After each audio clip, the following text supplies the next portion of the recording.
అందరికీ నమస్కారం. మీ కాటే సుబ్రహ్మణ్యం, ప్రజాసేన అధ్యక్షుడిని. కూటమి ప్రభుత్వం అధికారంలోకి వచ్చినటువంటి 7 నెలల కాలంలోనే ఈ రాష్ట్రంలో చాలా ప్రణాళికాబద్ధంగా పరిపాలనను ప్రజల ముందుకు తీసుకురావడం జరుగుతుంది.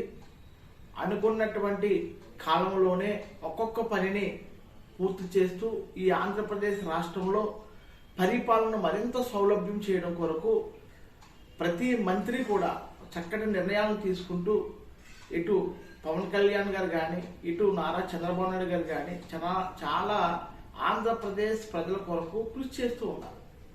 ఇటువంటి తరుణంలో మన ఐటీ శాఖ మంత్రి వర్యులు అలాగే విద్యాశాఖ మంత్రి అయినటువంటి నారా లోకేష్ గారు కూడా నిన్న మన ఆంధ్రప్రదేశ్ రాష్ట్రంలో ఒక సంచలనాత్మకమైనటువంటి ఒక నిర్ణయాన్ని తీసుకోవడం జరిగింది.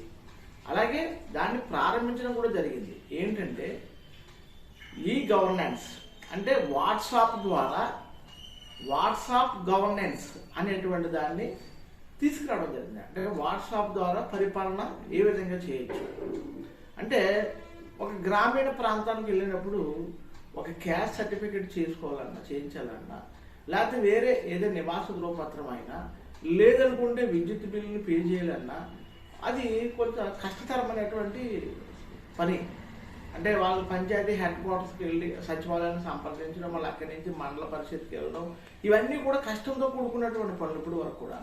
కానీ వాట్సాప్ ద్వారా మనం ఈ కుల ధృవీకరణ పత్రాలు కానీ విద్యుత్ బిల్లులు కానీ అలాగే పురపాలక శాఖకు సంబంధించినటువంటి కానీ ఆర్టీసీ బస్సు టికెట్లు బుక్ చేసుకోవడం కానీ ఇలా అనేకమైనటువంటి అన్నింటిని కూడా దీని ఒక ఆధీనంలోకి తీసుకురావడం జరిగింది.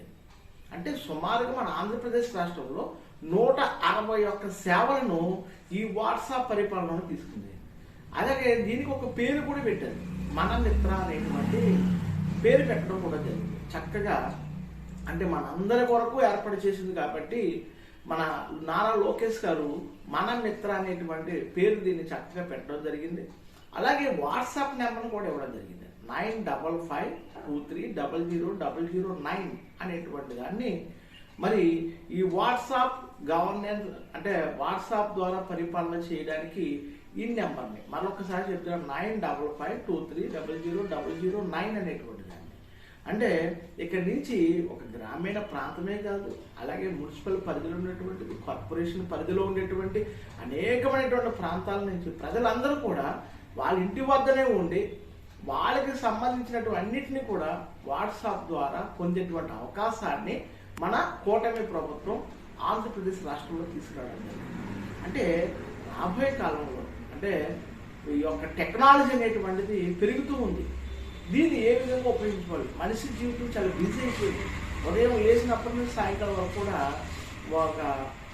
ఒక బిజీ లైఫ్. తన జీవితాన్ని ఈ యొక్క సమాజంలో ఉన్నతంగా బ్రతకడానికి మనిషి ఉదయం నుంచి సాయంకాలం కష్టపడుతున్నటువంటి సమయంలో మరి ఇటువంటి ఆ మొబైల్ ఫోన్ ద్వారానే పరిపాలన కొనసాగించేటువంటి విధానాన్ని మనకి ఏదైతే కావాలో దాన్ని మొబైల్ ఫోన్ ద్వారా మనం సాధించుకుంటే విధానం కానీ చక్కగా మరి నారా లోకేష్ గారు మంచి పరిపాలన మరి ఆంధ్రప్రదేశ్ రాష్ట్రంలో నిన్న ప్రారంభించడం జరిగింది. అదొక్కటే కాదు, గత ప్రభుత్వము అటు సెంట్రల్ గవర్నమెంట్ కానీ గత ప్రభుత్వం వైఎస్ఆర్ ప్రభుత్వం కానీ విశాఖ ఉక్కు అనేటువంటి దాన్ని ప్రైవేటీకరణ చేసి అక్కడ మరి నిజంగా ఆ ఎంప్లాయీస్ కూడా ఆ టైంలో అనేకమైన ఉద్యమాలు చేశారు.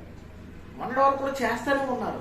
కానీ ఏ ప్రభుత్వం అక్కడ ఇటు వైఎస్ఆర్ ప్రభుత్వం కానీ మరి ఎన్డీఏ ప్రభుత్వం కానీ పట్టించుకోలేదు. కానీ కూటమి ఏర్పడిన తర్వాత ఇటు పవన్ కళ్యాణ్ గారు కానీ లోకేష్ గారు కానీ నారా చంద్రబాబు నాయుడు గారు కానీ ఐటీ శాఖ మంత్రి అయినటువంటి మరి ఇనుముక్కు కర్మాగార శాఖ మంత్రి అయినటువంటి మరి కుమారస్వామి గారితో మరి పదే మాట్లాడు ఆ పేపర్లో కూడా చెప్పడం జరిగింది. టీవీలో కూడా కుమారస్వామి గారు డైరెక్ట్గా మాట్లాడడం జరిగింది.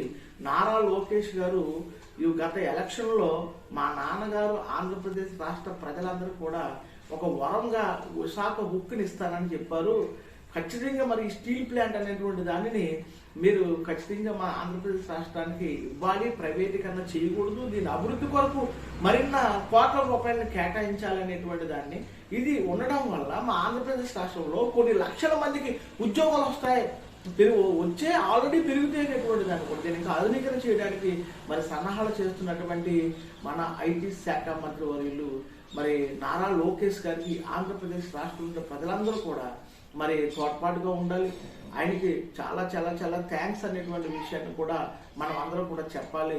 అంటే మారుతున్నటువంటి కాలంలో మారుతున్నటువంటి టెక్నాలజీలో ఆ టెక్నాలజీ అన్నింటినీ కూడా ఆంధ్రప్రదేశ్ రాష్ట్రాల ప్రజల సొంతం చేయాలన్నటువంటి ఒక నిర్ణయం అంత చిన్న వయసులోనే మరి ఆయనకి రావడం, అలాగే విశాఖ ఉక్కిని మరి ప్రైవేటీకరణ చేయకుండా అడ్డుకుని మరి ఆంధ్రప్రదేశ్ రాష్ట్ర ప్రజలకు వరంగా ఇవ్వడం అనేటువంటిది కూడా మనం అందరూ కూడా హర్షించాలి. ఇటువంటి కూటమి ప్రభుత్వానికి మనం అందరం కూడా తోడుగా ఉండాలని తెలియజేస్తూ మీ కాటే సుబ్రహ్మణ్యం.